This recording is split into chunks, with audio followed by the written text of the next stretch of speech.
Halo adik-adik, bagaimana kabar kalian di masa pandemik ini? Semoga semuanya kabar baik dan sehat ya. Oh ya, jangan bosan dan berkecil hati untuk belajar di masa pandemik ini. Ingatlah, selagi masih muda, tetap tekun belajar dan giat membaca supaya nanti saat kalian sudah dewasa, maka kalian tidak merasa terlambat untuk memahami apa yang terjadi di sekitar kalian. Contohnya nih, kegempaan. Bagaimana gempa bisa terjadi ya? Dan apa yang harus diperbuat andai kata gempa tiba-tiba datang? Sebelum kita tahu tentang gempa, mungkin kalian penasaran ya, siapa nih kakak nih yang sedang ngomong? Oke, mari kita berkenalan dulu yuk. Nama kakak adalah Dumex Pasaribu. Kakak dulunya sekolah di Teknik Geologi ITB tahun 2002. Lalu kemudian tahun 2006 kakak lulus. Setelah lulus, kakak langsung bekerja nih di perusahaan minyak internasional namanya British Petroleum atau disingkat dengan BP. Nah, semua berawal dari sana. Kakak akhirnya bertemu dengan orang-orang yang bisa mendukung kakak, termasuk para mentor-mentor dan para ahli geologi yang ada di Inggris yang membantu kakak untuk lebih memahami tentang kebumian dan tentang geologi struktur. Di tahun 2008, kakak mendapat beasiswa dari perusahaan tempat kakak bekerja tadi, British Petroleum atau BP, untuk meneruskan sekolah kakak ke Inggris, tepatnya di Royal Holloway University of London atau disingkat dengan RHOL. Kakak diajari oleh Profesor Ken McClay dan Profesor Chris Elders. Nah, tahun 2009 kakak beroleh gelar Master of Science atau MSc untuk bidang geosains perminyakan dengan spesialisasi pada geologi struktur dan tektonik. Pada tahun 2015, kakak berhenti bekerja dari BP setelah kakak harus mengikuti keluarga kakak nih yang bermukim di Oman pada tahun 2014. Oman salah satu negara Arab di Timur Tengah. Negaranya bagus sekali, di samping itu juga alamnya sangat indah karena di sana terdapat batuan-batuan yang luar biasa bagusnya yang sulit ditemukan di daerah lain yang disebut dengan ophiolite. Jadi selama kakak di sana, kakak menikmati alamnya, geologinya, budaya Arabik Oman yang indah, dan juga kakak menikmati saat-saat di mana kakak bisa melihat ophiolite.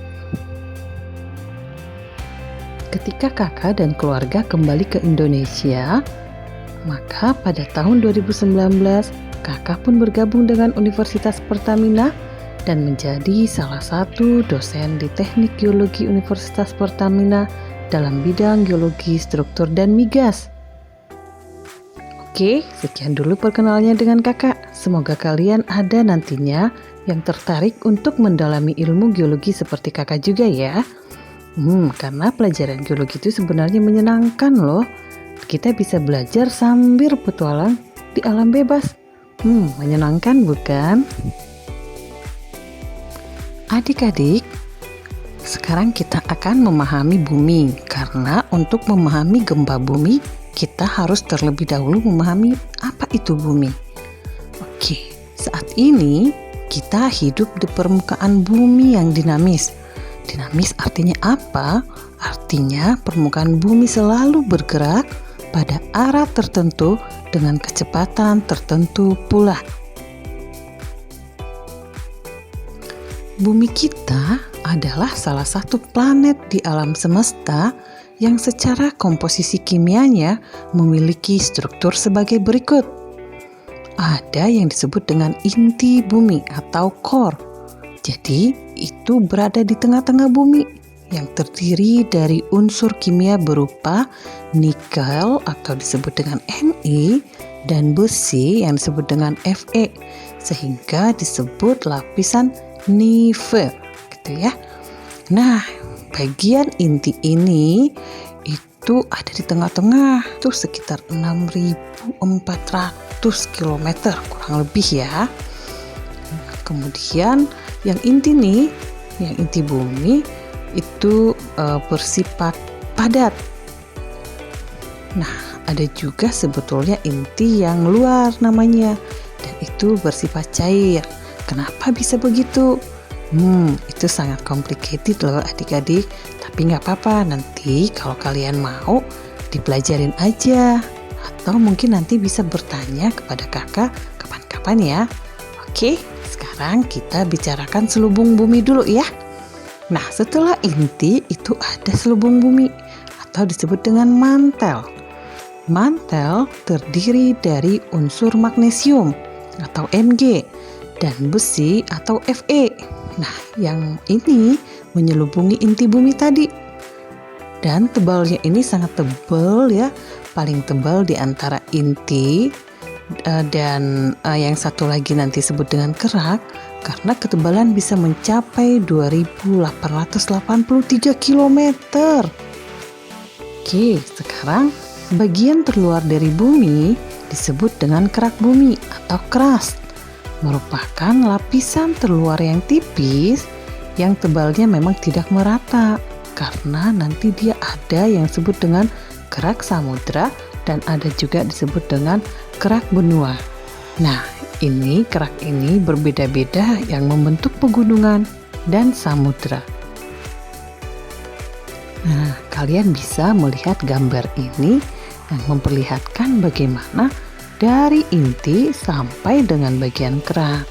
Walaupun gambarnya tidak benar-benar seperti itu, tetapi kurang lebih menggambarkan bagaimana yang disebut dengan inti, mantel, dan kerak atau bagian terluar dari bumi. Nah, adik-adik, sekarang kita lihat lebih rinci lagi nih pada isi bumi. Andai kata dari permukaan bumi hingga ke inti yang tadi dipotong seperti kue gitu ya, maka akan terlihat seperti gambar berikut. Ini di gambar ini dari Palin et al. Tahun 2020. Yang terluar bumi yaitu kerak dan mantel atas bagian atas nih. Jadi sudah mantel bagian atas, terus yang paling atasnya tuh itu akan menyatu dengan kerak tadi, dengan keras yang tadi. Nah, persatuan antara kerak dan mantel atas bagian atas tadi akan membentuk lapisan yang disebut dengan litosfer. Oke, jadi tadi sudah ada inti, ada mantel, ada kerak. Nah, antara mantel atas bagian atas dengan kerak yang menjadi satu lapisan gitu disebut dengan litosfer. Kalian bisa bayangkan ya. Kemudian litosfer ini menjadi bagian penting kita pahami hari ini. Kenapa?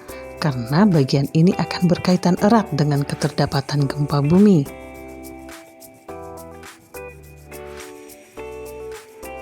Kakak ulang lagi ya. Jadi kita harus paham bahwa litosfer merupakan lapisan yang terdiri dari kerak dan mantel atas bagian atas bumi. Maka sekarang kita akan melihat penampang litosfer. Nah, penampang litosfer ini memperlihatkan di mana kerak dan mantel atas bagian atas itu menjadi satu. Bagian yang menjadi paling dasar dari mantel tersebut akan disebut dengan lapisan moho. Oke, nah litosfer ini terpecah-pecah dan bergerak di mantel atas bumi. Jadi dia itu seperti mengambang tetapi sambil bergerak, yang disebut dengan lempeng bumi atau disebut dengan plate. Jadi kalau kalian sering mendengar ada gempa disebabkan oleh pergerakan lempeng, nah sekarang mengerti ya, yang disebut dengan lempeng itu adalah litosfer yang terpecah-pecah dan bergerak di atas mantel bumi yang dia saling berinteraksi.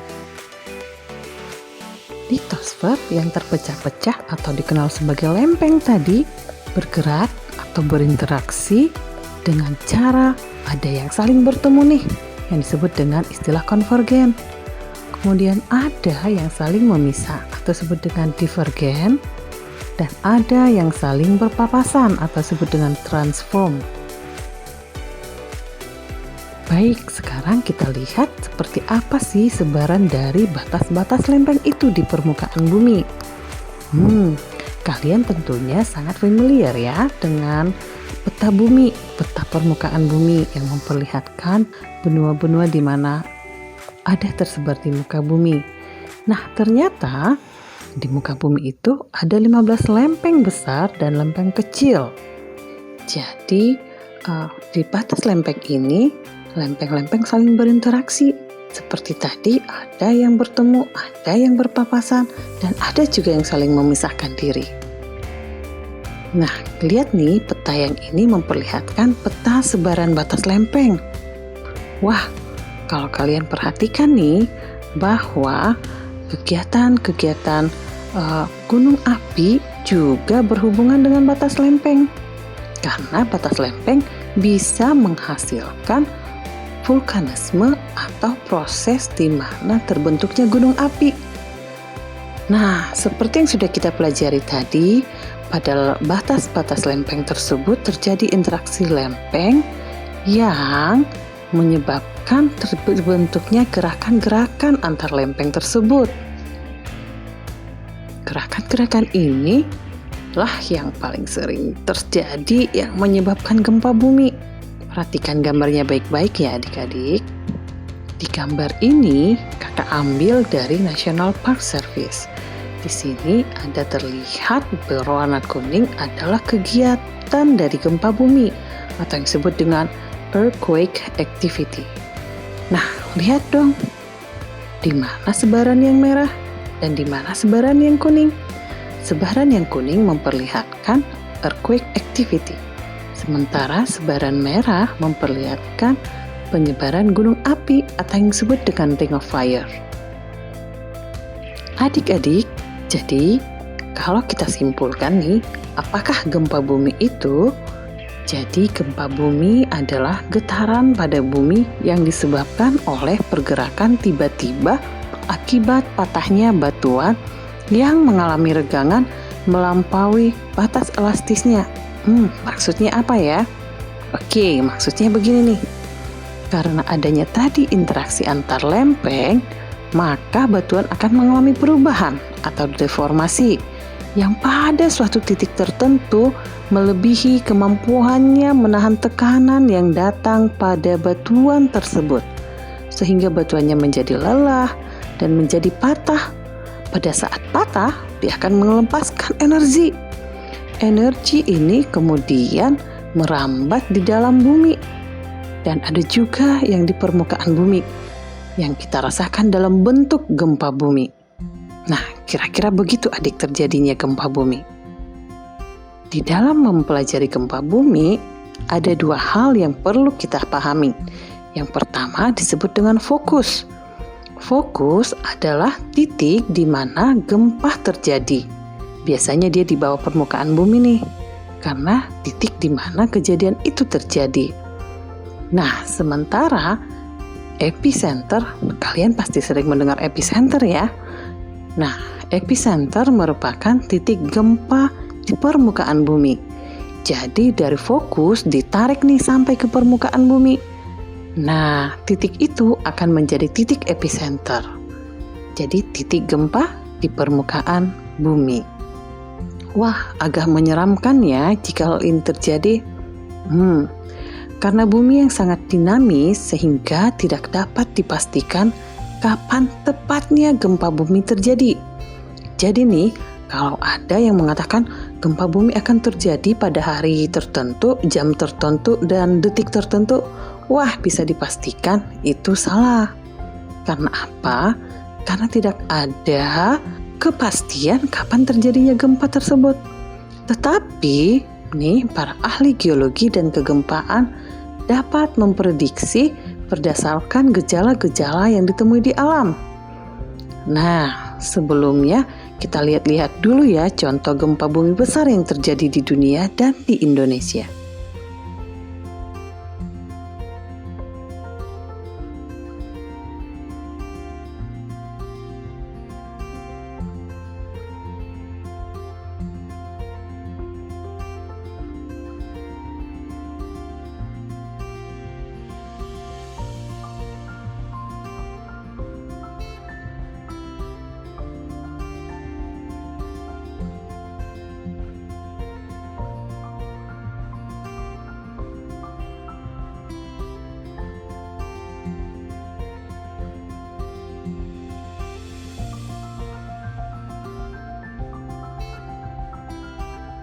Adik-adik, jika gempa terjadi, apa kira-kira yang harus kita perbuat? Nah, yang pertama, siap siaga sebelum bencana gempa datang. Misalnya, membuat konstruksi rumah tahan gempa, melekatkan lemari secara aman pada dinding rumah, menempatkan barang besar dan berat di bagian bawah lemari, menaruh barang-barang pecah belah dan mudah terbakar di tempat yang rendah dan tertutup, menaruh figura atau hiasan dinding jauh dari tempat kita duduk atau berbaring, memperbaiki kerusakan jaringan listrik atau gas atau jaringan lainnya, mengenali tempat aman untuk evakuasi di sekitar rumah kita. Siapkan barang-barang penting dalam satu tas. Jadi di dalam tas tersebut bisa disiapkan lampu senter, radio, baterai cadangan, perlengkapan tipe 3K, lilin, obat-obatan, makanan dan minuman siap saji, uang tunai, buku tabungan, dan surat-surat penting. Melakukan simulasi bencana, meminta atau memiliki daftar kontak penting seperti Badan Penanggulangan Bencana, TNI, Polri, rumah sakit, PMI, dan pemadam kebakaran.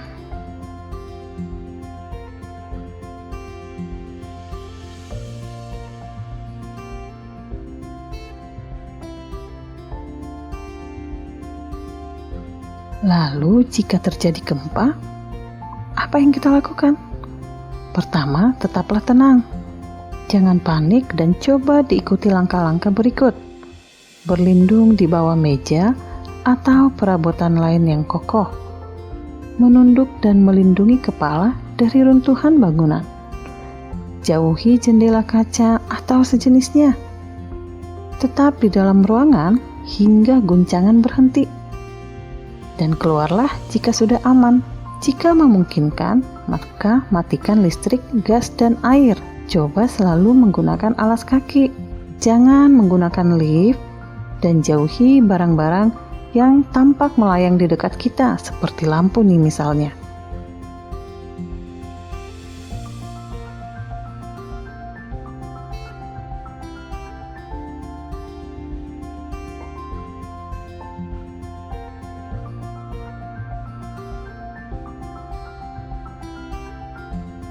Jika terjebak, maka tutup mulut dengan kain dan berikan suara sebagai tanda agar orang dapat segera menolong kita.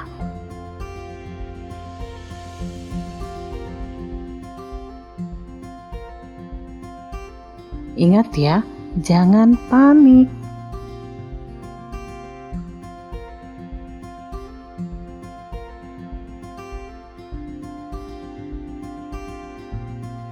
Lalu, setelah gempa terjadi, apa yang kita lakukan? Waspada terhadap gempa susulan. Dengarkan informasi dari radio atau televisi. Jauhi area yang hancur dan kembali ke rumah jika sudah aman. Perhatikan sekitar. Mungkin ada benda yang bisa menimpa kita. Jika tercium bau gas, maka segera buka jendela dan menjauh dari sana. Segera matikan aliran listrik jika listrik bermasalah. Bantu juga korban lain yang luka atau terjebak. Ingat pesan dari BNPB, gempa tidak bisa dihindari, namun dapat kita siasati.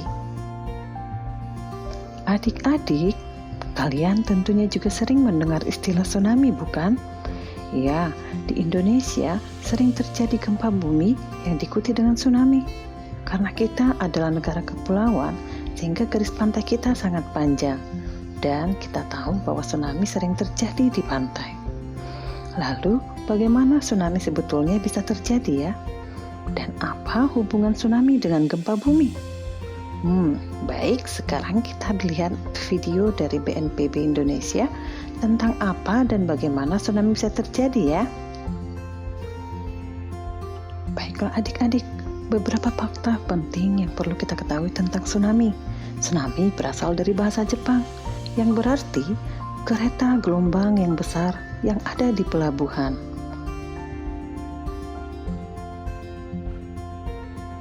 Tsunami sangat sering dikaitkan dengan keberadaan gempa yang episenternya ada di laut, dan ini diikuti dengan runtuhnya tanah atau batuan di bawah permukaan air laut.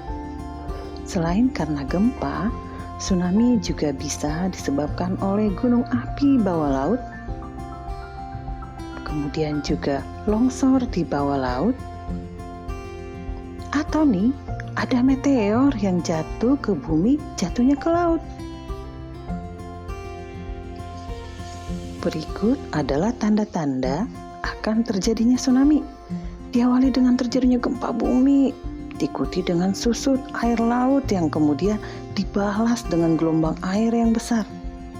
Tapi sebelum terjadi tsunami, ada sekitar 30 hingga 40 menit yang kemudian gelombang tsunami mendekati pantai, yang mana gelombang datang secara mendadak dan berulang. Gempa yang bisa menghasilkan tsunami biasanya memiliki kekuatan dengan magnitud di atas 6,5 skala Richter. Dan juga model patahan atau sesarnya adalah sesar naik atau sesar turun. Adik-adik, untuk mengurangi risiko akibat bencana tsunami, maka dapat dilakukan beberapa hal berikut. Pembangunan sistem peringatan dini tsunami, pembangunan shelter atau tempat evakuasi, juga pembangunan tembok penahan tsunami di tempat yang berisiko rawan terkena tsunami. Hal lain juga penanaman mangrove atau hutan bakau di sekitar pantai untuk meredam gelombang air. Perlu juga peningkatan pengetahuan masyarakat di sekitar pantai tentang apa itu tsunami.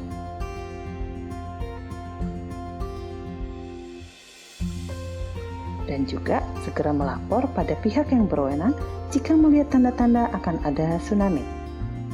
Segeralah naik ke tempat yang tinggi jika melihat tanda-tanda tsunami, dan ajak teman-temannya juga ya, karena itu bisa menyelamatkan mereka. Jika sedang naik kapal atau sedang di tengah laut, arahkan kapal ke tengah laut, bukan ke pantai. Gelombang pertama akan disusul oleh gelombang berikutnya. Jadi pastikan gelombang sudah selesai jika ingin turun ke tempat yang lebih rendah. Nah, kurang lebih begitu adik-adik. Nah, dengan mengenali ancamannya, kita dapat mengurangi resikonya.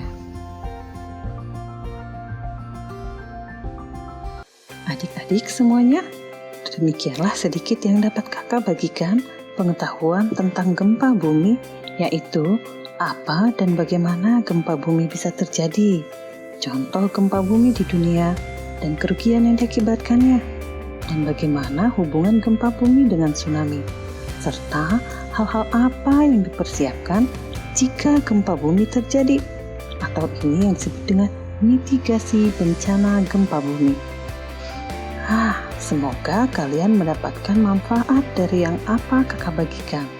Dan jangan lupa juga ya, membagikan pengetahuan yang sama kepada saudara maupun teman-teman kalian, supaya semakin banyak yang paham risiko dan penanggulangan bencana bumi ini, dan semakin banyak yang terselamatkan. Terima kasih adik-adik semuanya.